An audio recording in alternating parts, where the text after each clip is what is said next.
Ako po si Miss Winnie at ito ang ating kwento. Magandang araw po. Ako si Selly, 50 anyos. Ang kwentong ibabahagi ko po sa inyo ay nangyari mahigit 3 dekada na ang nakakaraan. Dalaga pa ako ng mga panahong ito. Nasa 20 anyos kung susumahin. Ito ay tungkol sa katrabaho ko noon sa isang mayamang pamilya na tawagin natin sa pangalang Elena. Parehong kasambahay ang pinasukan naming trabaho. Bali nauna lang ako sa kanya ng mga 2 buwan. Wala naman naging problema sa pagsisimula ko sa aking trabaho. Mabait at galante ang aming amo. Hindi rin mabigat ang bawat gawaing nakatoka sa amin. Mas okay na muna ang ganito kesa sa manatili ako sa amin sa bukid. Bukod sa wala naman masyadong pananim sa aming bukid, ay maliit lamang ang aming sakahan. Bali mag-asawang nasa edad 60 na ang aming amo. May anak silang lalaki, si Sir Kael, na sa tingin ko ay nasa edad 25. Gwapo ang amo naming lalaki, artistahin. Hindi may pagkakailang karamihan sa amin nagkakakrush sa kanya. Pero syempre, alam ko naman kung saan ako lulugar. Hindi ko kailanman naisip na bababa ang langit sa lupa para lang maging isa. Iba ang trip ni Elena nang dumating siya sa amin. Unang kita ko pa lamang sa kanya, medyo hindi ko siya gusto. Hindi ko maipaliwanag kung bakit mabigat ang dugo ko sa kanya. Syempre, hindi ko naman pwedeng ibukang bibig yun palagi. Kaming mga kasambahay hanggang tsismisan lang kami kapag walang amo. Kung meron man, kontento na kami sa bulungan. Hindi mawala sa usapan namin ni Ate Madonna si Elena. Prangka siya kung magsalita, mahilig sa parinig, at may pagkaambisyosa. Sa katunayan, siya pa ang nagpakilala sa amin sa kanyang sarili nang magkasama kami sa maid's quarter kinagabihan. Ako nga pala si Elena. Anong pangalan niyo? Ako si Selly, ang labandera. Siya naman si Ate Madonna, ang kusinera. Ikaw, anong gawain ang nakatoka sa'yo? Sa paglilinis daw ako eh. Ang ganda ng bahay ng amo natin, no? Ang laki. Parang kagaya nung nasa palabas. San ka ba nakakita ng bahay ng mayaman na maliit? Gamitin mo nga ang common sense mo. Sa dati kong among in-check, maliit lang ang bahay nila pero malaki ang tindahan. Yun nga lang, kuripot, kaya nilayasan ko na. Pero ang taray mo, te nagtatanong lang ako. Sagutin mo naman ako ng maayos. Nalingunan ko si Ate Madonna na napairap sa kanyang sinabi. Malamang, kagaya ko, ayaw niya kay Elena. Ngayon lang kami nakakita ng maid na sobrang sexy. Maikli pa ang suot niyang shorts at mahilig sa sando na labis naming pinagbabawal ng aming amo. May pinapagamit silang uniform sa amin, kaya sigurado ko na hindi niya mairarampa ang mga damit niya habang may trabaho kami. Kilalang konserbatibo ang amo namin na si Mrs. Ilagan, kaya noong unang pasok ko pa lang, napaalalahanan na ako tungkol sa tamang damit na isusuot ko sa bawat okasyon. Maliban pa doon, wala naman siyang ibang request sa amin kundi ang salitang honesty, na kailangan taglay ng bawat isa sa amin. Nalaman ko na sariling ina ni Elena ang nagpapasok sa kanya sa trabahong ito. Taga Bicol ang dalaga, nag-iisang anak at hindi nakapagtapos ng pag-aaral. Naikwento sa amin ng aking amo ang munting detalye na yun bago pa man siya pumasok. Para gumaan ang sitwasyon sa pagitan naming tatlo, iniabot ko kay Elena ang nakaplastik pang uniform na ipapagamit sa kanya. Tinaasan niya ako ng kilay nang mapatingin siya sa mga yon. Oh, ano yan? May paayuda kagad dito sa mansyon? Aba, panalo! Yan ang isusuot mong uniform. Hindi ka pwedeng humarap kina ma'am nakita ang kaluluwa mo. Hindi to ayuda. Kailangan lang nating gumamit nito. Ano? Magsusuot ako ng uniform? Hindi ako sanay dyan eh. Mainit. Tsaka makapalang tela. Isa pa, hindi naman bilyonaryo ang mga amo natin para higpitan niya tayo sa damit eh. Hindi ko alam kung ano ang magiging reaksyon ko sa kanyang sinabi. Nagulat ako. Noong ako kasi ang dumaan sa pagiging baguhan, hindi naman ako nag-inarte. Wala akong pili. Ang mahalaga, may sweldo ako. Pero sa ugaling pinapakita sa amin ni Elena, mukhang mahihirapan kami na pakisamahan siya. Bago pa man masagot ang babae, sumingit na sa aming usapan si Ate Madonna. Pareho lang tayong katulong dito. Wala kang karapatang mag-inarte sa kung ano ang pwede at hindi natin pwedeng isuot. Alam mo, te, pwede naman tayo mag-request na lang ng komportabling damit na pwede nating isuot. Isa pa, nasa bahay lang naman tayo. Hindi tayo nag-oopisina, no? Bago ka lang dito, hindi ko na gusto ang pananalita mo. Hoy, Elena, para sa kaalaman mo, tagalinis ka lang ha. Sinusweldohan tayo para sa ating trabaho, hindi para sa kaartihan natin. Ate, tama na yan. Huwag mong papatulan ng bago. Huwag mong isakripisyo ang 3 taon na tinagal mo dito. Awat ko kay Ate Madonna. Nararamdaman ko kasi na nagsisimula ng mag-iba ang ihip ng hangin sa loob ng kwarto. Pakiramdam ko, may mag-aaway sa harapan ko kahit bagong magkakilala pa lamang. Umismid lang si Elena samantalang si Ate Madonna ay naningkit na ang mga mata. Hindi naman siya dating ganito. Sigurado, katulad ko, naninibago lang din siya sa ugali ng taong makakasama namin hanggang sa magsawa kami sa kakatrabaho. Paano naman kasi may kaartehan at pagkareklamador si Elena? Palagi pang nakapamaywang na para bang amo siya sa bahay na pinagtatrabahuhan namin. Swerte niya lang, wala kaming among abusado at barumbado. Kung nagkataon, baka nasaktan na si Elena sa kaartihan niya. Kinaumagahan, nagsimula na kami sa kanya-kanyang tokas sa trabaho. Pumasok ako sa kwarto ni Sir Kael para kunin ang kanyang maruruming damit. Naubutan ko na nasa loob si Elena at napamulagat ako nang makitang hindi niya suot ang uniform na kailangan naming gamitin sa oras ng trabaho. Ang problema pa, naka-shorts lang at spaghetti straps ang dalaga na siguradong ikasisindak ng aming among babae oras na makita siya dito sa loob. Walang sabi-sabing hinila ko si Elena palabas ng kwarto. Anong ginagawa mo? Naglilinis, hindi ba obvious? Ikaw nga dyan ang late eh. Ang tagal mong kolektahin ng mga labahin ni Sir, kaya naman maaalikabukan na yan ngayon. Nasaan ang uniform mo, Elena? Nag-iisip ka ba? Alam mo bang kami ang mapagsasabihan oras na makita ka ni Madam na ganyan ang itsura mo? Hindi mo naman kailangan maalarma, no? Kaya kong maipaliwanag yon. Pero mapapagalitan pa rin kami. Kami kasi ang nauna sa'yo sa lugar na ito eh. Dapat nakikinig ka sa amin. Tinaasan lang ako ni Elena ng kilay.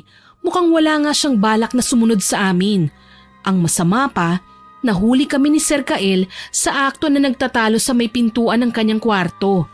Nagtatakang nagpalipat-lipat ng tingin si Sir Kael sa aming dalawa. Selly, bakit kayo nag-aaway? Saka ikaw, Elena, bakit hindi mo suot ang uniform mo? Hindi ka ba nabigyan ng mga kasama mo? May inabot sa kanila kahapon si Mama. Sir, naku sir, hindi ko po alam na may uniform pala na kailangang isuot. Wala naman kasing sinabi sa akin ng mga kasama ko eh. Tsaka okay lang naman tong suot ko, sir. Ito na lang muna ngayon ang uniform ko ha. Siguro naman po exempted ako dahil bago lang naman ako. Ano? Labis akong nagulat sa naging deklarasyon ni Elena. Anong ibig niyang sabihin na hindi namin siya binilinan? Gayong inabutan pa namin siya ng uniform na sukat sa katawan niya. Ilang beses akong napakurap at hinarap si Sir Kael. Tinitimbang ko kung magpapaliwanag ba ako sa kanya o wag na lamang. Ilang sandali pa, tumikhim ako. Pasensya na po, Sir Kael. Hindi yata napansin ng kasama ko na uniform ang inabot namin sa kanya kagabi. Hindi kasi nakikinig sa instructions namin eh. Basta ayoko nang maulit pa ang pangyayaring ito, Selly ha. Alam mo naman si Mama, ayaw na tinatanggihan ang kanyang batas dito sa bahay. Ikaw naman, Elena, kailangan mo na magsuot ng uniform bukas. Nagkakaintindihan ba tayo? Yes, sir. Kopya po. Sige, I have to go. Iniwan na kami ng aming amo kaya napahalakhak si Elena. Ako naman, hindi ko alam kung ano ba ang gagawin ko sa kanya ng mga sandaling yon. May pakiramdam ako na base sa pinapakitang ugali sa akin ni Elena, literal na hindi kami magkakasundo ng babae. May pagkakontrabida siya at mahilig ipahamak ang mga kasamahan niya sa trabaho. Aba, hindi talaga pwede sa akin ang ganito. Ikinuwento ko naman kay Ate Madonna ang ginawa ng aming kasamahan. Kagaya nga ng inaasahan, nanggigigil sa galit ang babae. Napapaigtad ako sa tuwing nagdadabog niyang binabagsak ang mga gamit sa pagluluto sa lababo habang naghuhugas. Walang yan naman pala ang Elenang yan eh. Talagang sinusubok niya ang pasensya ko. Sino ba siya? Bakit ba kailangan niya magmukhang inosente? Sinabihan naman natin siya. Hayop na babae. Baka may crush kay Sir Kael, te. Alam mo na, tsaka ang hilig niya sa drama eh. Parang walang pakialam sa mga kasama niya sa trabaho. Ang gusto ay magpapansin na lamang sa amo. Aba, may pagkaambisyosa naman pala siya eh. Anong akala niya? Napapansinin siya ng amo natin? Sino ba tayo? Mga katulong lang naman tayo eh. Hayaan mo na lang, te. Hindi na ako papayag sa susunod na magmukha siyang bida. Pero tayo naman ang mapagsasabihan. Alam mo naman sina madam, mabait nga pero metikulosa naman at maingat sa mga bagay. Siguro, pagsasabihan ko na lang siya ulit. Sana lang no, hindi rin siya abusada. Baka mamaya, makakita lang siya ng perang papel sa hagdan, ibulsa na niya. Nako, dyan nga siya mag-iingat. Baka kapag nagkamali siya ng galaw, mapapalaya siya dito sa bahay. Nakagawian na ng aming amo na lagyan ng pera ang bawat sulok ng bahay. Walang hiniling sina madam kundi ang maging tapat lang kami ng mga kasambahay. Ibig kong sabihin, kung may makita man kami, isauli namin sa kanila. Lalo na kapag pera. Ako naman ay minsan na ding napainan. Nangungulekta ako noon ng mga maruruming damit nang may iniabot si Sir Kael sa akin na pantalon niya. Labhan ko raw yun. Siyempre, tinanggap ko naman kagad dahil nga amo ko naman siya. Bago ko binabasa ang bawat damit, binabaliktad ko muna ang mga ito. Kaya hindi ko inaasahan na may makikita akong bungkus ng perang tiglilibuhin sa bulsa ng kanyang pantalon. Kaagad ko itong isinauli. Mula noon naging mas magaang na ang pakikitungo ni Sir Kael sa akin. Hindi na niya ako pinapakialaman sa bawat ginagawa ko, lalo na't noong hindi pa dumarating si Elena ay ako naman talaga ang naglilinis ng buong bahay. Ngayong may bago na kaming kasama, sana lang talaga hindi siya gagawa ng kahit na anong bagay na alam kong ikapapahiya niya at ikatatanggal sa trabaho. Kahit mga kasambahay lang kami, marangal itong trabaho at nagagawa naming makapag-ipon. Dala ng inis ko kay Elena, hindi ko na namalayang napapabilis na ang trabaho ko. Napagtanto ko, tanghali na pala. Nilapitan ako ni Ate Madonna para ipaalam na oras na ng aming tanghalian. Sa kusina, masama na ang tingin niya kay Elena. Alam ko kaagad na kukumprontahin niya ang babae, lalo na't naikwento ko kagad ang tungkol sa nangyari. Kagaya nga ng aking inaasahan, matapang siyang hinarap ni Ate Madonna. Mag-usap nga tayo, babae. Ikaw, bago-bago mo palang, mapang-abuso ka na. Ano bang plano mo at pati kami, sinisiraan mo sa amo namin, ha? Biglang wika ni Ate Madonna, sabay hablot sa kamay ni Elena. Nagulat si Elena at pumiksi. Pinahid-pahid pa niya ang kanyang braso na tila ba narurumihan ng kamay ni Ate Madonna. Ay! Ano bang problema mo? Tsaka kung makahawak ka sa akin, ang higpit ha? Ikaw, ano bang problema mo? Bakit pa nagpapabida ka rito? Baka nakakalimutan mo, wala ka pang 1 linggo sa bahay na ito. Teka lang, hindi ko ginagawa yan ha. Kayo mahilig kayong gumawa ng issue. Siguro natatakot lang kayo na maungusan ko ang level ng performance nyo kaya kayo ganyan. Anong akala mo sa akin? Uto-uto? Ang kapal ng mukha mo ah. Alam ko ang ginawa mo kaya wag ka nang magmaang-maangan. Punyeta ka. Alam mo naman pala bakit ba nakikialam ka sa diskarte ko? Pwede ba yung sarili mo na lang ang atupagin mo? Kasi masyado kang ambisyosa. Ang taas ng pangarap mo. Akala mo kung sino ka? Nagulat ako nang maghahablutan na sana ng buhok ang dalawa. Labis akong nagulat sa bilis ng mga pangyayari. Nagpalipat-lipat ako ng tingin sa kanila hanggang makapagpasya ko. Kaagad akong pumagitna at hindi na hinayaang magkasabunutan ng dalawa. Baka kasi mamaya mapansin kami ng aming amo at kaming 3 pa ang sabay na mapagalitan. Teka, wala namang ganyanan. Bakit ba ang tatapang nyo? Mga pakialamera kasi kayo Dapat trabaho lang ang inaatupag nyo. Huwag kayong makikialam sa ginagawa ko. Hindi naman kayo ang amo ko Ayun na nga hindi kami ang amo mo, pero kami ang naatasan na magturo sa'yo. Saang parte ba ng ginagawa namin ang masama para sa'yo? Ugali na siguro ni Elena ang huwag sumagot dahil tinalikuran niya na kami. Wala akong nagawa kaya hinayaan ko na lamang. Ito ang hirap sa pagtatrabaho Ang may kasamahan kang mahirap ispelengin. Kailangan naming makisama para lang maging maayos ang aming pananatili sa lugar na ito.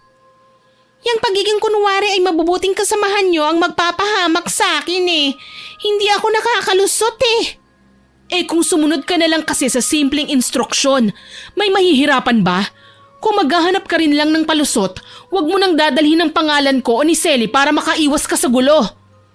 Hindi na hinintay pa ni Ate Madonna na magsalita si Elena. Basta niya na lang akong hinila at iniwan ng babae sa kusina. Sa hardin kami nagtungo. Inis na inis ako sa babaeng yan. Ate, kalma lang. Hindi pa naman natin siya lubusang kakilala Malay natin may good side pala siya. Ayokong umasa, Selly. Ang mga babaeng kagaya niya, kilala ko ang likaw ng bituka. Parang hinugot lang sa baryang si Elena Maldita na nga, makapal pa ang muka. Basta, malakas ang kutob kong hindi gagawa ng magandang babaeng yan. Huwag lang talaga siyang magpapahuli sa akin.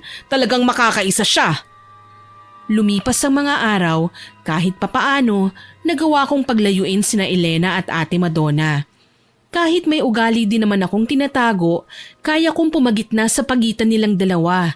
Ang ayoko lang, ang kakaibang kilos ni Elena. Hindi siya mapagkakatiwalaan. Kapag siya kasi ang naglilinis sa kwarto ni Sir Kael, palagi na lang siyang may tinatanong sa akin. Selly?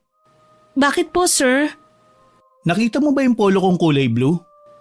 Nasa aparador po, sir. Ilalabas ko na po ba? Pinlansya ko po kasi yun kahapon Sige nga, pakikuha. Kanina ko pa kasi hinahanap, hindi ko makita Sige po, sandali lang.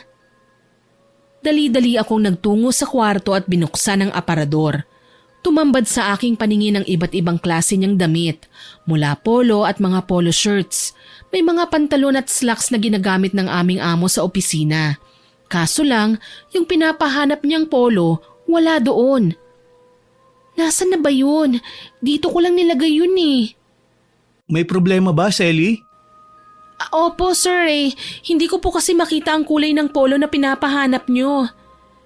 Hayaan mo na, ibang kulay na lang ang isusuot ko. Kung makita mo man, pakilabhan mo na lang ha, at ibalik sa cabinet ko. Opo, sir. Pasensya na po. Simula nang makapasok ako kina Sir Kael bilang kasambahay, ngayon lang ako napahiya. At aminado ko na hindi ko pa yun kasalanan. Nasaan na ba kasi ang polo na yun? Ako ang nag-aayos ng lahat ng damit ng aking mga amo. Kabisado ko na pati mga underwear nila at iba pang mamahaling damit kagaya ng gown sa tuxedo. Alam ko din kung saan ko nilalagay ang mga yun. Pero bakit iisang polo lang hindi ko pa mahanap?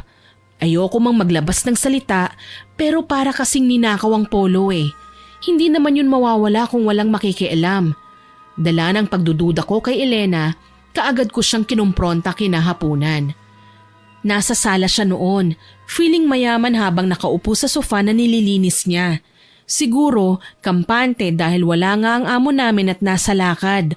Si Ate Madonna, nasa kusina at naglilinis ng bagong biling isda na lulutuin para sa hapunan kaya may pagkakataon ako nakausapin si Elena. Nilinis mo kaninang umaga ang kwarto ni Sir Kael, hindi ba? Huwag kang tatanggi, ikaw lang naman ang nakatoka doon Oo, bakit?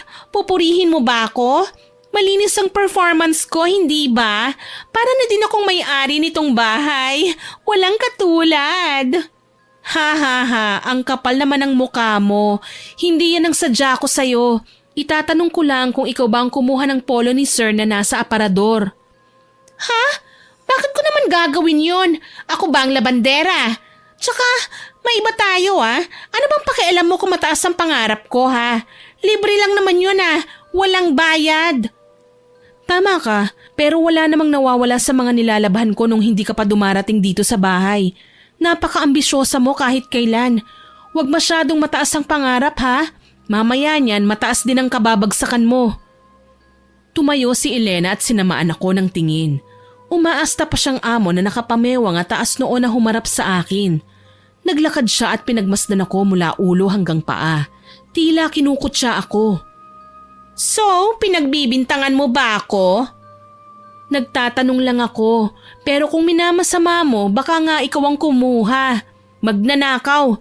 Ano, lumabas din ang tunay mong kulay? Akala mo ba ikagaganda mo yung pagiging klepto mo? Gaga ka pala Nang bibintang ka ng walang patunay? Singhal niya sabay sugod sa akin. Nagulat ako at hindi kaagad nakagalaw.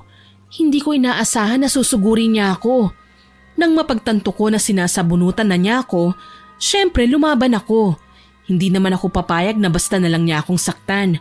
Ang mga magulang ko nga, ni minsan hindi ako napagbuhatan ng kamay. Kaya wala akong balak na magpatalo sa kanya.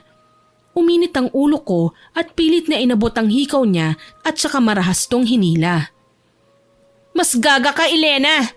Aray! Matapang ka, di ba? Oh, bakit ka umaaray? Hayop ka?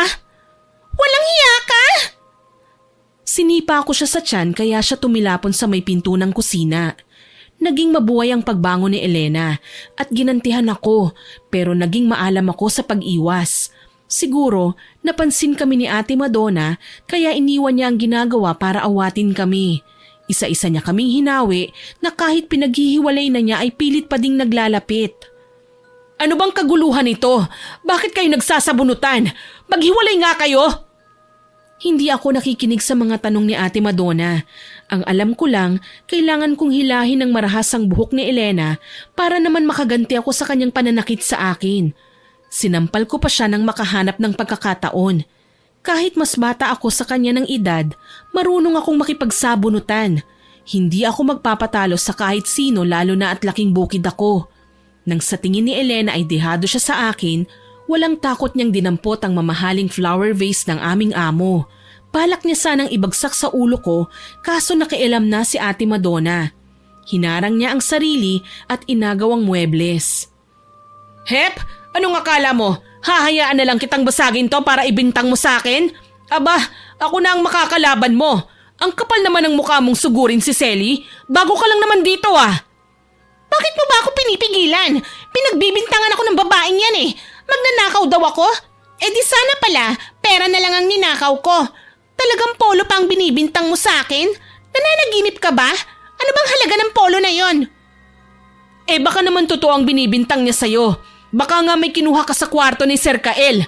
Ikaw ang sumisira sa pangalan namin ni Selly na maayos na nagtatrabaho dito. Wala akong pangalan na sinisira. Kung may mawala man sa mga gamit dito, hindi ibig sabihin ako na ang kumuha. Baka naman na misplace mo o ang mas malala pa doon, ikaw mismo ang nagnakaw. Pagbibintangan ba kita kung hindi ikaw ang naglinis ng kwarto ni Sir? Nauna ka sa pagpasok doon Tatatlo lang tayong katulong dito. Sinabi na nga kasi na manahimik na kayo Nahinto kami sa pagtatalo nang makarinig ng busina sa labas ng bahay. Dumating na ang aming amo. Sigurado, magtataka si Sir Kael kapag hindi namin siya napagbuksan kaagad. Kaya naman dali-dali akong nagtatakbo papunta sa gate. Si Ate Madonna naman bumalik sa kusina. Si Elena, hindi ko na alam, mukhang nagtago sa kwarto. Mabuti na lang talaga at walang gaanong nagulo sa mga gamit sa sala na mabilis naming naremedyohan kaagad. Magandang gabi po, sir. Magandang gabi naman. Nakapagluto na ba si Ate Madonna ng hapunan? Parang magpiprito pa lang yata, sir. Kakain na po ba kayo? Madali lang naman po yun Hindi. Pakisabi na lang na wag nang ituloy ang kanyang ginagawa. Nag-dinner na ako sa labas. Heto, may binili kong lechon manok para sa hapunan nyo. Tapos si na mama tapos nang kumain. Wag nyo na silang ipaghain Sige po, sir. Ipapaalam ko po kay Ate Madonna. Tinanggap ko ang ibinigay na supot ni Sir. Nagpasalamat din ako at hinayaan na siyang umakyat sa kanyang kwarto. Dinala ko naman ang pagkain sa kusina at sinabi kay ate ang bili ng aming amo. Kung ganon, kumain na tayo. Nasaan ang maldita nating kasama? Mukhang gigil na gigil ka sa kanya. Hindi ko alam, ate. Baka nasa kwarto niya. Feeling rich kasi ang babaeng yun Napaka-ambisyosa. Ang kapal ng muka. Ano ba kasi ang pinag-awayan nyo? Ang tapang mo para kang tigre. Kung umatake ka, patayan talaga. Matagal na tayo sa bahay na to, pero kahit minsan, walang nawawalang gamit lalo na sa mga kwarto ng amo natin. Bakit ngayong narito si Elena may mga gamit at damit na naglalahong parang bula? Nagagalit pa siya na pinagbibintangan ko. Hindi talaga maganda ang pakiramdam ko sa babaeng yan eh. Ano kaya te, kung bantayan natin siya? Uso pa naman ang mga budol-budol ngayon. Mamaya, modus niya lang ang pagtatrabaho dito sa bahay ng amo natin. Tapos may balak pala siyang masama. Kaya nga wag tayong masyadong magtitiwala. Kailangan matyagan natin ang kilos ng babaeng yan. Nagkasundo nga kami ni Ate Madonna na babantayan namin ang galaw ni Elena. Madalas kong makita ang babae na lumalabas tuwing 10 oras ng gabi. May kausap sa gate. Hindi ko naman kilala kaya pinipilit kong lumapit para malaman kung sino. Basta, bigyan mo ako ng mas mahaba pang panahon. Alam mo naman na bago pa lang ako rito eh. Hindi ko naman magagawang kumilos kaagad lalo na't mainit ako sa mga mata ng mga kasamahan ko. Natutup ko ang aking bibig. Ano kaya ang ibig niyang sabihin? Dala ng matinding takot, kaagad akong lumabas sa aking kinaroroonan sabay lapit sa kanyang kinatatayuan. Elena? Gabi na. Sinong kausap mo riyan? Selly, ikaw pala. Kausap ko ang nanay ko. Bakit? Sino pa bang pwede kong kausapin? Dala ng hindi nga ako mapakali, pinagmasdan ko ang babaeng kausap niya. May pagkakahawig nga sila. Hindi ko lang maintindihan kung bakit kailangan patago silang magkausap. Nakakapagduda tuloy ang mga kilos nila. Nanay mo naman pala ang kausap mo eh. Bakit hindi mo siya ipinagpaalam kay Sir Kael para naman papasukin mo siya? Naku, hindi naman kailangan eh. Uuwi na din naman siya. Di ba, Nay? Ganun ba? Sige, papasok na ako sa loob Paalam ko sa kanya. Pumasok ako sa bahay pero nagtago ako sa gilid ng pinto. Nakasilip lang ako sa tinted na salaming dingding na hindi niya napapansin. Nakita kong hindi na nagtagal pa si Elena sa pakikipag-usap. Itinaboy niya kagad ang babae. Mas lalo akong napakunot noo. Ang aking ina na minsan na ding nakarating dito sa Maynila ay nag-overnight sa aming quarters. Nakakapagtaka lang na tila wala man lang pag-aalala si Elena sa nanay niya. Gayunpaman, mas kailangan kong maging alerto sa bawat galaw niya nang hindi na niya napapansin. Nang makapasok ako sa kwarto, sinalubong ako ni Ate Madonna. Ano, may napansin ka ba? Kausap lang niya ang nanay niya, ate. Nang ganito kalit? Ewan ko, nanay niya raw eh. Nahiga na kami sa kanya-kanyang kama. Nagpapaantok na lamang ako nang mapansing pumasok na si Elena sa loob ng quarters. Ako yung tipo ng taong hindi nakakatulog hanggat hindi nakukumpleto ang mga kasama ko sa higaan.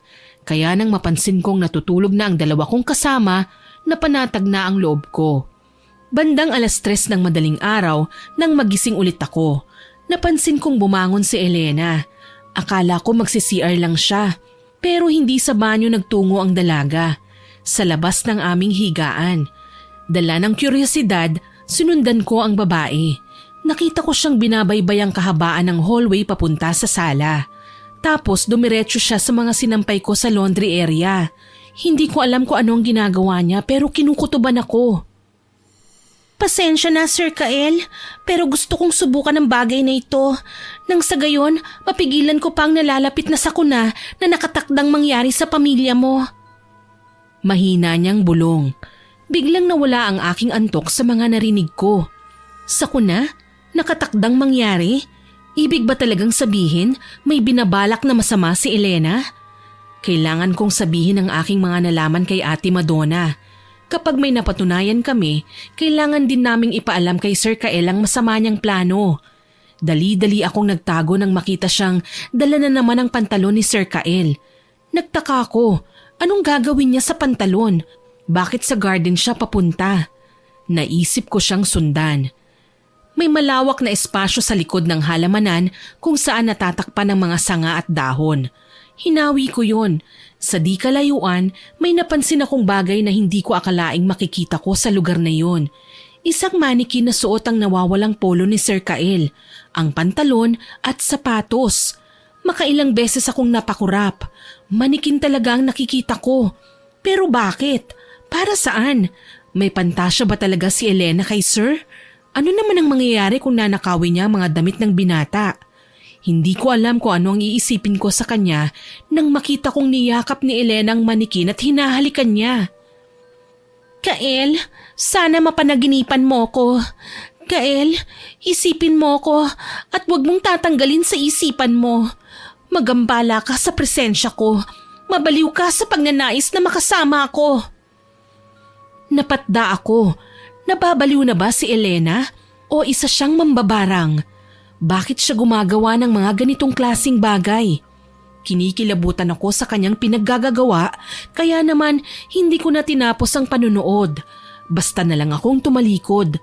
Iniwan siya at kaagad na bumalik sa kwarto. Hindi na ako nakatulog pagkatapos ng pangyayaring yun. Pagsapit ng umaga, binalikan ko ang likod ng hardin kung saan ko nakita ang manikin. Nagulat ako dahil wala na ito roon. Nagkunwari akong namimitas ng bulaklak nang mamataan ko si Elena na papalapit sa aking kinaroroonan. Sally, anong ginagawa mo rito? Obvious ba, di nangunguha ng bulaklak. Bakit naman nangiinsulto ka? Nagtatanong nga lang eh. Pwede ba? Walang pakialamanan? Itinaas ni Elena ang kanyang mga kamay, tanda ng pagsuko. Napansin ko, hindi na niya ako gaanong kinukontra. Parang umiiwas na din siya sa muntikan na naming pagtatalo. Kaya naman mas lalo ko siyang binabantayan. Pakiramdam ko, pinasasakay niya lang ako sa ugali niya. Nang sa gayon, hindi na ako gaanong maging mahigpit sa kanya. Sa aming dalawa ni Ate Madonna, sa akin lang siya nakakalapit ng mabilisan. Kung si ate lang, siguradong marami pa siyang pagdaraanan para mapagkatiwalaan. O siya, nagtatanong lang naman ako eh. Sana wag kang mapapagawi dito. Hindi naman ito ang baluarte mo eh. Sa laundry area ka dapat, hindi ba? Bulaklak lang ang kailangan ko. Defensive kong wika sa kanya. Sabay tinalikuran ko na kaagad. Dali-dali akong pumasok sa loob ng bahay tsaka napahinto nang makasalubong ko si Sir Kael. Pansin ko, nangangalum mata siya. Para bang hindi siya nakatulog ng maayos. Sally, nakita mo ba si Elena? Nasa garden po, sir. Bakit niyo po siya hinahanap? Hindi ko alam eh. Ang weird nga eh. Bigla ko siyang napanaginipan. Nanlaki ang mga mata ko sa sinabi ni Sir. Kung may koneksyon ang ginawa ni Elena kay Sir kagabi, malamang kailangan na nga naming mag-ingat. Sige po, Sir. Maglalaban na po ako. Okay. Pagkapasok ko sa bahay, agaran kong hinanap si Ate Madonna. Nakita ko siyang naghahain ng adobo sa mesa.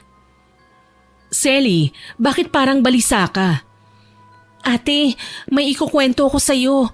Kaso lang, hindi ko alam kung maniniwala ka ba o hindi eh. Ano ba yun? May kakaibang ginagawa si Elena pagsapit ng gabi, ate. At pakiramdam ko, hindi ito maganda para sa amo natin. Ipinaliwanag ko kaagad ang tungkol sa ginagawa ni Elena sa mga damit ni Sir Kael at ang paghalik o yakap niya sa manikin. Kagaya ko, hindi rin makapaniwala si Ate Madonna sa kanyang nalaman. Malinaw na gumagamit si Elena ng kapangyarihang itim para kontrolin ang amo natin, Sally. Pero bakit? At sino ba siyang talaga? Ano ang rason niya at ginagawa niya ang mga bagay na ito? May magagawa ba tayo, ate?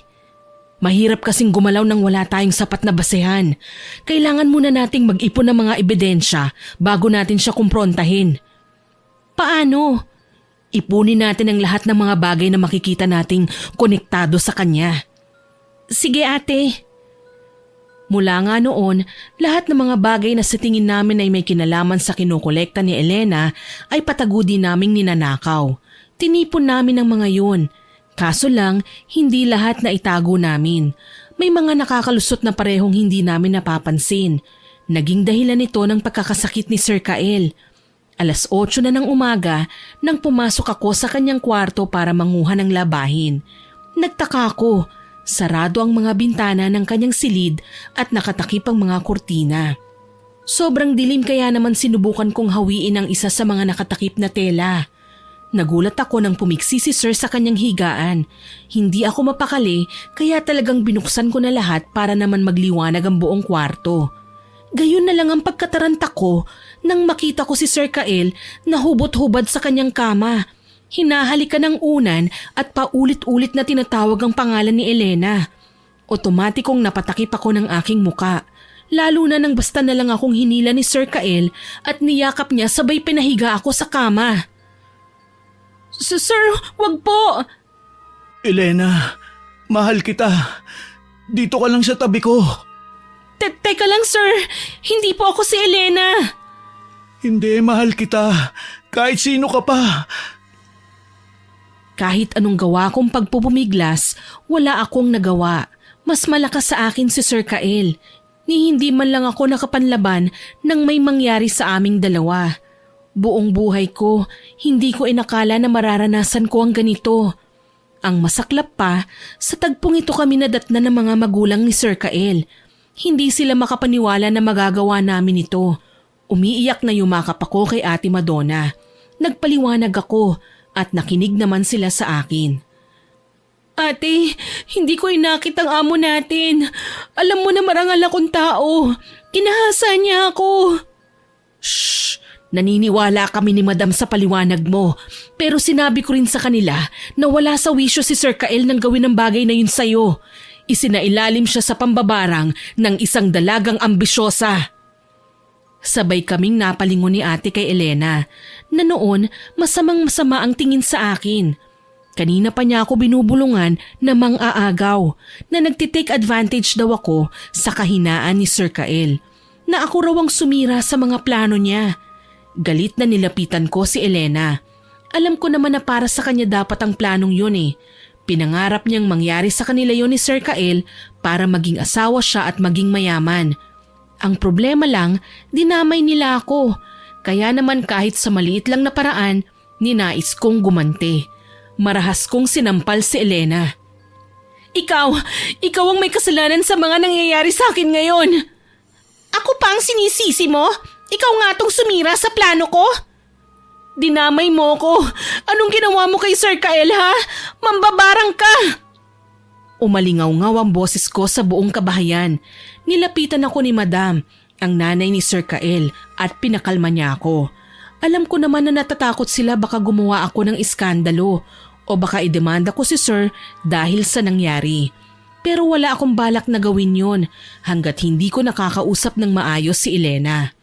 Kaso lang, mukhang hindi kami magkakaayos sa ngayon. Galit sa akin si Elena at gayon din naman ako sa kanya.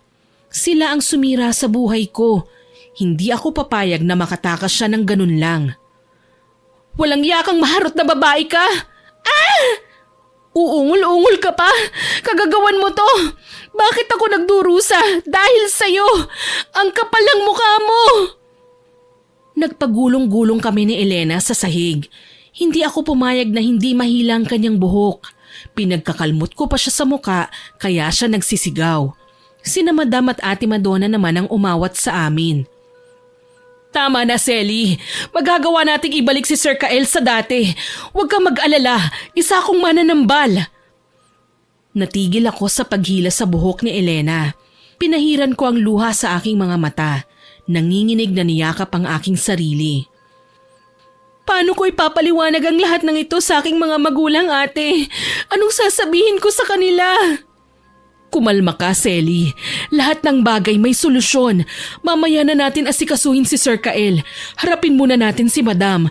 Pwede niya tayong bigyan ng ideya sa kung ano ang gagawin. Tumahimik naman ako at hinayaang kausapin ni Madam si Elena. Naiiyak na pinagtapat niya sa amin ang lahat. Gusto raw niyang mapangasawa si Sir Kael kaya niya nagawang isailalim sa ritual ang katauhan ng binata. Nagsasawa na siya sa buhay na mahirap. Palagi na lang daw siyang kinokontrol ng kanyang ina. Kung magsawa man sa marangal na trabaho, binabalik siya sa bar kung saan nagiging prosti siya at inaangkin ng maraming lalaki sa isang gabi. Diring-diri na daw siya sa kanyang sarili. Dala ng galit, sinampal niya si Elena. Dinuro niya at sinabing kung hindi lang daw kaibigan ni Madam ang nagpapasok sa kanya bilang kasambahay ay hindi na siya tatanggapin. Wala naman daw silang ibang hiniling kundi ang mapabuti lang kaming mga trabahador niya. Hindi namin kailangan gumawa ng kahit anong klaseng iligal dahil tinutulungan naman nila kami na makabangon kahit mahirap ang buhay. Ngayon, naging kriminal pa ang kanyang anak dahil sa kagagawan ni Elena. Wala naman akong magawa kundi muli na namang lumuha. Pakiramdam ko na wala ng direksyon ang buhay ko. Hindi ko alam kung paano babangon. Pero hinawakan ni Ate Madonna ang kamay ko. Aniya, gagawin niya ang lahat, mapagaling lang si Sir Kael. Pasalamat si Elena, hindi siya tinanggal sa trabaho. Kita mo kung gaano kabait si Madam. Binigyan pa siya ng ikalawang pagkakataon. Pero pinapangako ko na hindi na mauulit ang pangyayaring ito. Ano pong gagawin mo, ate? Isa sa ilalim ko sa paggamot si Sir Kael gamit ang ritual. Nang iwanan kami ng aming amo, nagkaharap-harap kami ni Ate Madonna at Elena sa kwarto. Masama pa din ang tingin sa akin ng babae. Napaghahalatang plastik-plastikan lang pala ang ginagawa niya na paiyak-iyak kanina. Ate, kailangan ko na yatang umalis. Wala na akong mukhang maihaharap sa amo natin eh. Hindi ko na alam kung paano sila pakikitunguhan eh. Huwag ka na nga kasi munang magpadalos-dalos kung pwede lang. Gagamutin ko pa si Sir Kael, hindi ba? Kailangan ko lang po kasing mag-isip, ate. Ikaw ang bahala. Basta babalik si Sir Kael sa dati. Mapagtatanto niya din ang kanyang ginawa. Aayaw-ayaw ka pa? Eh kung hindi ka na sana pumasok sa kwarto ng amo natin, walang mangyayaring masama. Ako pa ang may kasalanan ngayon? Tumahimik ka na, Elena, ha? Malaki ang ginawa mong kasalanan. Baka naman gusto mong bumalik sa'yo ang ginawa mo kay Sir Kael nang ikaw naman ang mabaliw. Walang hiya ka? Bilib din ako kay Ate Madonna. Nagagawa niyang kontrolin ang sarili niya. Hindi man lang siya natatakot sa kakayahan ni Elena. Maraming pwedeng gawin sa amin ng babae, pero siya pa talaga ang nakakapanakot rito. Sige na, Selly. Magpaalam ka na kay Madam. Maiintindihan ka niya. Salamat, ate. Mabilisan nga akong nag-impake at kaagad na nagbihis. Nagpaalam ako sa aming amo na noon ay umiiyak habang kausap si Sir Kael. Hindi ko alam kung ano ba ang dapat kong maramdaman noon. Wala man lang akong makapanggalit sa puso ko. Marahil dahil alam kong biktima rin lang ang amo ko. Napakabait ni Sir Kael at hindi man lang niya kayang manakit ng kapwa kahit mas mababa pa ang estado sa buhay nito kaysa sa kanya. Ito marahil ang dahilan kung bakit kahit noong nagpapaalam ako kay Madam at nagmamakaawa siya, hinawakan ko na lang ng mahigpit ang kamay niya. Huwag po kayong mag-alala, Madam. Hindi ko ipapahamak si Sir Kael. Naging mabuting amo po kayo sa akin. Hindi ko kayang iwaksin na lang yun ng dahil lang sa isang pagkakamali. Umuwi ako na baon ng kalungkutan dala ng nangyari sa akin. Sa isang iglap, naglaho ang aking puri at hindi man lang naialay sa lalaking dapat sana ay paglalaanan ko nito. Kaso wala na akong magagawa pa. Nangyari na ang nangyari. Ilang araw din akong nanatili sa amin. Wala akong sinabi sa aking mga magulang na may masamang nangyari sa akin. Ang alam lang nila, dinalaw ko sila at binibigyan ng perang naipon ko sa aking pagtatrabaho. Kaso lang, nagulat ako ng isang araw, dumating sa aming bahay sina Madam, Sir Kael at Ate Madonna. Kinausap nila ang aking mga magulang. Hindi ko alam kung anong pinaplano nila, pero masaya ako na makitang magaling na si Sir Kael. Sa katunayan, nagagawa na niyang ngumiti sa akin. Hindi ako sumali sa usapan nilang matatanda. Lumabas ako ng bahay at naupo sa munti naming balkonahe.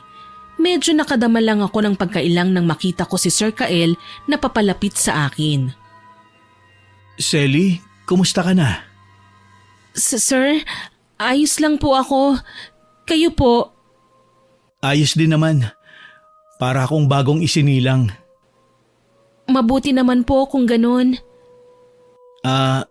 Selly, tungkol pala sa nangyari. Sir, baka po pwedeng wag na nating pag-usapan. Matagal ko na pong kinalimutan yun eh. Pero Selly, hindi natin kailanman may itatanggi o makakalimutan ang nangyari. Naniniwala ako ng lahat ng yun ay may dahilan. Saka, kailangan mong malaman kung anong sasabihin ko para malaman mo ang dahilan kung bakit kami nandito. Napalingon ako kay Sir Kael. Nagtataka ang aking muka.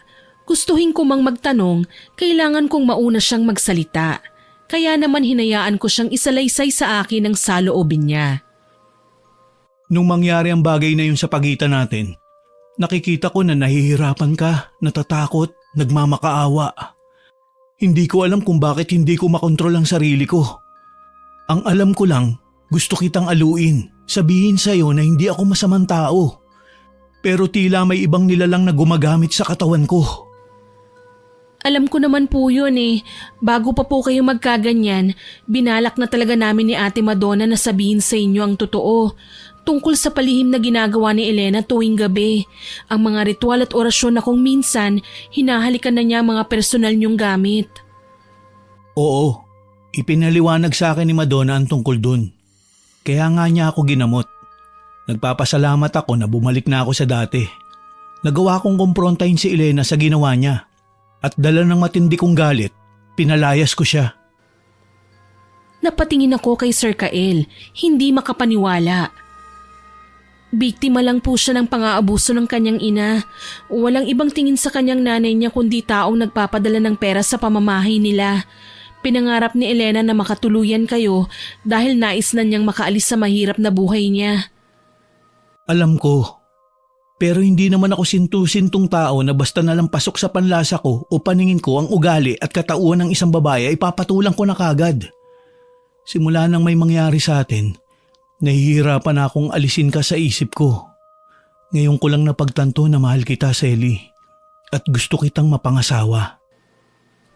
Nalaglag ang pangako sa kanyang sinabi. Hindi ako makapaniwala. Tila ba isang panaginip lang ang lahat.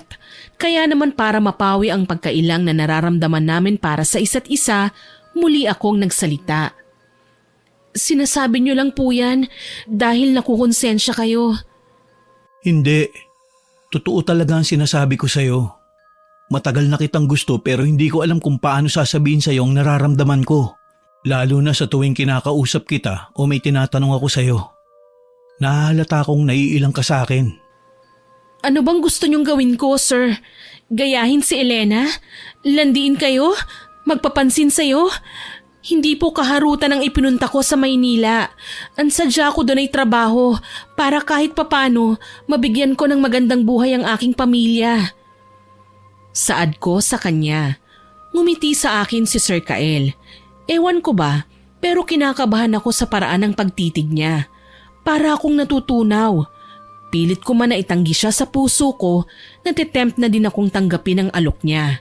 Maya-maya pa, muling nagsalita si Sir Kael. Sana naman mula ngayon, wag mo na akong tatawagin na sir. Pero... Please, Selly. Mahal kita, okay?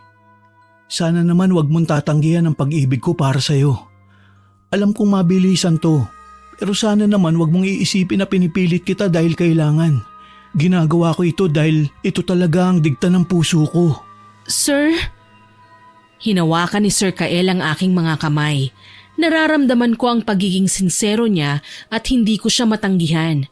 Kaya naman para matapos na ang paghihintay naming lahat, binigay ko ang matamis kong oo sa kanya. Naging masaya naman ang aming mga pamilya sa naging desisyon namin ni Kael. Ito na yata ang literal na matatawag naming whirlwind romance. Simula kasi nang pumayag akong magpakasal sa kanya, wala na siyang ibang pinakita sa akin kundi purong pagmamahal at kabutihan. Naging masaya din para sa amin si Ate Madonna. Siya ang gumamot kay Sir Kael at nagpaliwanag sa lahat. Kinailangan daw namin mag-ingat sa mga taong kagaya ni Elena na ginagamit ang kakayahan na mambarang para makapanlamang ng tao. Kalaunan, naidaos din ang aming kasal. Inimbita ang aming mga malalapit na kaibigan, kapamilya at kakilala. Habang nagpapalitan kami ng sumpaan sa harapan ng pari at altar, hindi sinasadyang napatingin ako sa likurang bahagi ng aking mapapangasawa at nakita ko si Elena. May suot na belong itim. Napakasama ng titig niya sa akin. Napansin ni Kael na natulala ako kaya naman kaagad niya akong kinausap. Mahal ko, ayos ka lang ba? Oo, ayos lang ako. Para ka kasing nakakita ng multo eh. Hindi naman, wag mo na lang akong pansinin. Tumango na lamang si Kael at sabay na kaming humarap sa pari. Nang inanunsyo niya na kami ay mag-asawa na, ay nagpalakpakan ng lahat. Gayunpaman, hindi talaga mawala sa aking isipan si Elena, na sa muli kong pagsulyap sa kaninang kinaroroonan niya ay wala na doon. Pagkatapos ng aming kasal, dumiretso kami sa bagong tahanan na pinagawa ni Kael. Aniya, sa bahay na yun kami bubuo ng pamilya. Natuwa naman ako dahil malapit lang ito sa bahay ng aking mga magulang. Ang sabi niya, mas mainam na malapit kami kina nanay at tatay nang sa gayon may makasama naman ako kapag umaalis siya papunta sa trabaho.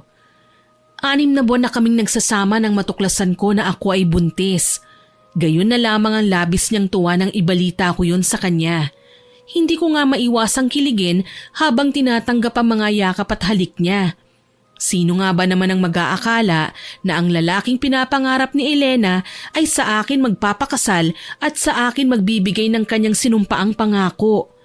Isang araw, abala ko sa paghahanda ng aming agahan nang makaramdam ako ng pagkahilo. Ayos ka lang ba, mahal ko? Pasensya na, nahihilo lang ako, mahal. Alam mo, dapat siguro mag-hire na tayo ng katulong para naman may makausap ka rito sa bahay. Para din may makakatulong ka sa mga gawain. Kaya ko naman gawin ang lahat ng trabaho dito eh. Ayos lang naman sa akin. Hindi na natin kailangan ng katulong. Kahit stay out lang. Ang mahalaga, may makasama ka sa bahay. Tutal, uuwi naman ako tuwing hapon, kaya hindi na natin siya kakailanganin sa gabi. Dala ng mapilit nga ang aking asawa, wala akong nagawa kundi hayaan na lamang siya sa kanyang gusto.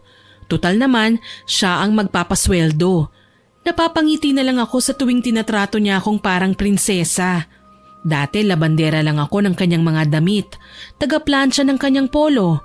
Pero ngayon, habang nakatingin ako sa salamin, namamangha din ako sa aking sarili.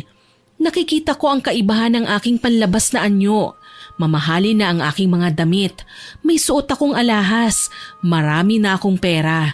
May sarili pa nga akong kotse na regalo sa akin ni Kael noong kaarawan ko. Napangiti ako at niyakap ang aking asawa. Sige, ikaw ang bahala. Basta stay out lang ha. Kahit sa gabi tayo na lang dito sa bahay. Oo naman. Gusto ko nga sana si Madonna na lang ang kunin natin. Kaso ayaw ibigay ni Mama. Si Madonna na lang daw nakakausap niya sa bahay. Natawa na lang ako at tinapos na ang aming usapan. O siya, malilate ka na. Ingat sa pagmamaneho ha. 7:00 ang hapunan natin ha. Oo, mahal ko. Mag-iingat ako. Matuling lumipas ang maraming araw.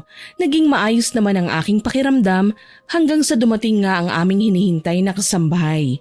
Nagkataong wala noon sa bahay si Kael, kaya ako na lang ang nagpatuloy sa babae sa bahay. Halika, tuloy ka. Sana magustuhan mo ang pagtatrabaho mo sa amin. Sigurado yan. Masisiyahan ako ng husto kapag nakikita na kitang nagdurusa. Otomatikong napatingin ako sa babae nang tanggalin niya ang kanyang suot na sombrero. Halos panawan ako ng ulirat nang makilala ang inaakala kong bagong kasambahay, si Elena. Ikaw? Oo, ako nga. Nagulat ka? Hayop ka? Ang lakas ng loob mong magpakita sa akin dito pa talaga sa pamamahay ko. Kumalma ka, Selly. Ikaw ang lakas na ng loob mo porke amo ka na ngayon. Naglakad-lakad pa si Elena sa paligid ko at pinaikutan ako ng tingin. Para bang sinusuri niya ang aking itsura. Tinataasan ako ng kilay. Ayos din ano? Dahil sa ginawa ko, guminhawa ang buhay mo. Mukhang panahon na din naman na ibalik mo na sa akin ang lahat ng kinuha mo. Kinuha? Wala akong kinuha sa'yo. Aktong susugurin ko na sana si Elena, kaso lang may inuusal siyang mga salita na basta na lang nagpasama sa aking pakiramdam. Maya-maya pa, nagulat na lang ako nang makaramdam akong naduduwal ako. Dali-dali akong tumakbo sa kusina, diretso sa lababo para magsuka.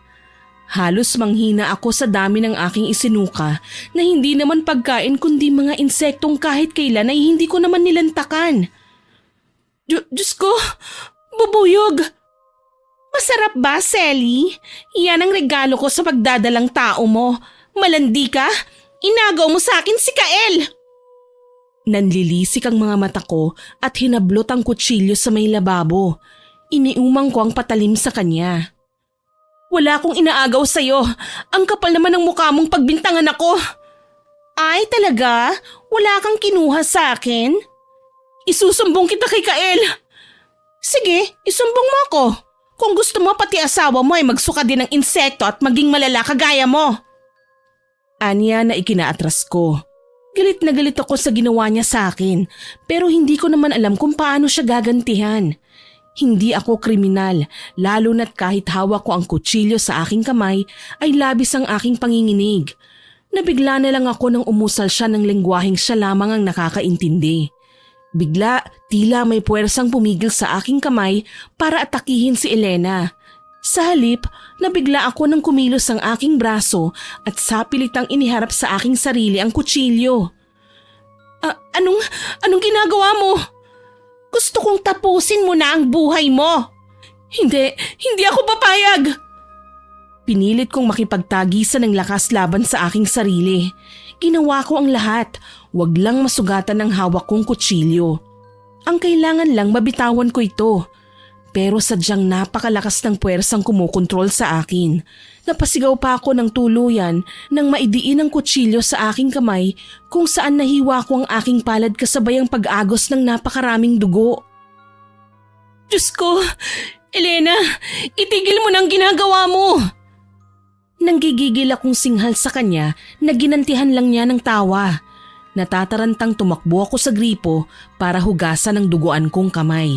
Nang mapasigaw ng pinihit ko ang gripo para kumuha ng tubig ay wala namang lumabas na likido.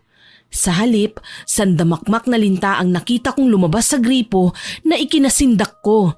Malakas na palahaw kaagad ang aking pinakawalan dahil hindi ko maatim na pagmasdan ng mga linta na aktibong gumagapang papasok sa sugat na nakuha ko sa kutsilyo kanina para sumipsip ng naroong dugo. Ayan, mamamatay ka ng dahan-dahan, Selly. Linta lang ang katapat ng kalandian mo. Hayop ka, Elena. Papatayin kita. Tandaan mo yan. Talaga? Kaya mo kong patayin? Sige nga, sige nga. Nanginginig sa takot na pinagpag ko ang linta na parang magnet na kung dumikit sa aking kamay. Nararamdaman ko ang kirot na dulot ng sapilitan nilang pagpasok sa aking sugat, kaya maging ang mga buhok ko sa batok ay nagsimula ng magtayuan.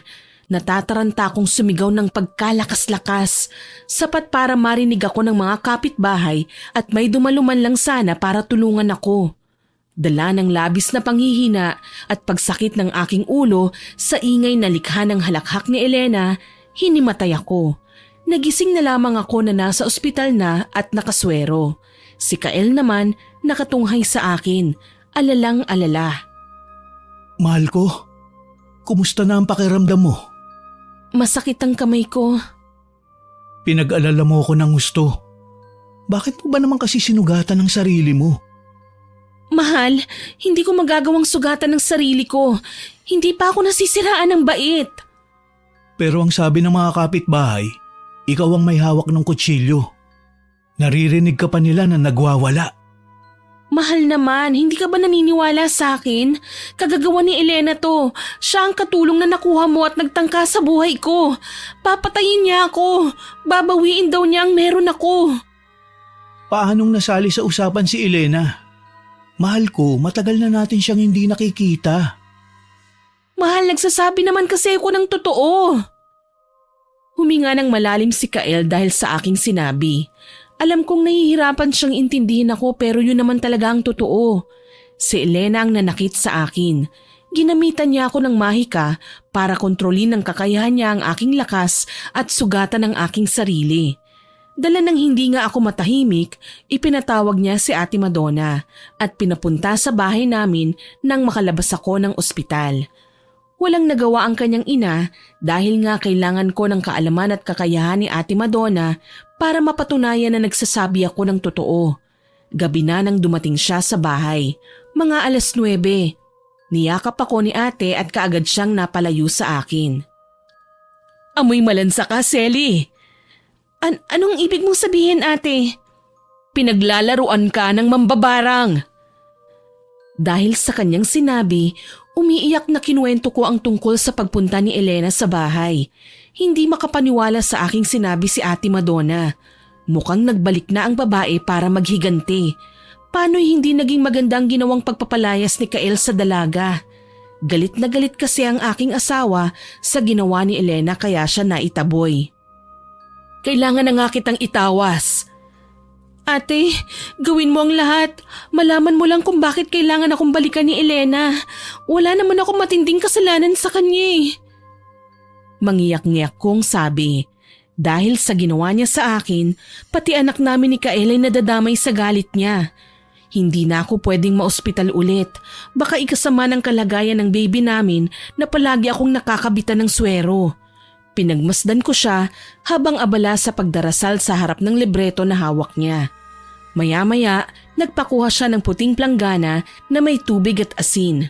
Nagsindi ng kandila. Maya-maya pa, ipinatak niya ang tulo ng kandila sa tubig. Dahan-dahan, may nabubuong muka mula sa kandila. Si Elena. Si Elena nga. Diyos ko, ate, anong gagawin ko? Kumalma ka, may orasyon pa akong gagawin. Halika, maupo ka. Sige po. Naupo nga ako sa upuan at humarap kay ate. Inabot niya ang aking hintuturo at gayon na lang ang pagsigaw ko. Walang kasing sakit ang kanyang ginawa. Sinubukan kong magpumiglas pero sinabihan niya ako na tiisin lang ang kanyang ginagawa. Kailangan daw naming maagaw ang aking kamalayan mula sa pagkakakontrol ni Elena. Dahil bukod sa barang sa pisikal na katawan ay balak din akong baliwin ni Elena. Galit akong umiyak at nagwala. Walang iya siya. Wala akong ginagawang masama sa kanya. Kung tutuusin, siya pa nga ang may atraso sa amin ng aking asawa. Ginawa niya kaming mga laruan. Pagkatapos kapag natalo siya, nagagalit siya kaagad. Ganyan talaga ang mga mambabarang, Selly. Masyado silang tuso. Hindi sila papayag na nalalamangan. Galit na galit siya dahil hindi sa kanya natupad ang pangarap na pinaghirapan niya. Sa dahilang yun, nagawa niyang mag-ipon ng galit at mas maraming puot para lumakas ang kanyang puwersa. Ate, anong gagawin ko? Mahal ko, baka nakakalimutan mo. Nandito pa ako. Hindi niya matitibag ang pagmamahala natin. Palagi mo yang tatandaan. Hindi ako papayag na mapaghiwalay niya tayo. Mahal na mahal kita. Mahal na mahal din kita, Kael. Ikaw na lang ang naging buhay ko. Hindi ako papayag na basta ka na lang bawiin ang bruhang babaeng yon. Kailan ba naman kasi ako naging kanya? Mula pa noon hanggang ngayon, walang kahit nakatiting ng aking pagkataong makukuha niya. Yan ang wag mong kalilimutan. Dahil sa mga sinabi ng aking asawa, nagkaroon kami ng lakas ng loob na labanan ng kapangyarihan ni Elena. Kahit ba nangihina ako dahil sa barang na ginawa niya sa akin, tinatagan ko ang aking loob, wag lang mawalan ng pag-asa. Lumipas ang mga araw at nararamdaman ko na ang epekto ng kanyang kapangyarihang itim. Madalas akong nahihilo at mabuwal habang nagsusuka ng itim na dugo na hindi ko naman alam kung saan nanggagaling. Naging malakas para sa akin si Kael. Nagagawa niyang umalalay sa akin at hindi ko man lang siya nakitaan ng pandidiri sa pag-aasikaso niya sa akin. Kaya mo yan, mahal ko. Isuka mo lang ang lahat ng nakakapandiri sa lalamunan mo, ha? Huwag kang mag-alala. Nandito ako. Mahal, hindi mo ako sinukuan. Pinag-uusapan ako ng mga kakilala ni Kael, kesyo malapit na raw maging byudo ang aking asawa. May malala daw akong sakit at sa kamalas-malasan ay kanser daw yun, na naging dahilan kung bakit ako namayat at nangangalum mata. Naging maputla na din ang aking katawan. Ang sabi ni Ate Madonna, mabilis daw umepekto ang barang na nilagay ni Elena sa aking katawan. Kaya naman nahihirapan siyang kontrahin ito. Alam kong dalawa lang ang aking patutunguhan, ang mamatay o ang mabuhay. Kaya kinailangan kong magdesisyon. Totoo na mayat na ako at halos wala ng lakas pero kaya ko pang maglakad. Ang kailangan ko lang makaisip ng paraan para makaganti kay Elena. Ginaya ko ang ginawa niya noon kay Kael. Nagpabili ako kay Ate Madonna ng manikin. Pinaorasyonan ko yun sa kanya at nilagyan ng mga damit na nagre-representa kay Elena. Hindi niya alam na may mga personal na gamit siyang naitago ko noon na hindi na niya nakuha. Ito ang gagamitin ko para magkasakit din siya. Sigurado ka na ba sa gagawin mo, Selly? Wala na akong choice, ate. Mamamatay ako, hindi ba? Kapag hinayaan ko na lang siyang gawin ng kahit na anong bagay na maisip niya. Tama ka, at wala akong magagawa maliban sa buweltahan siya.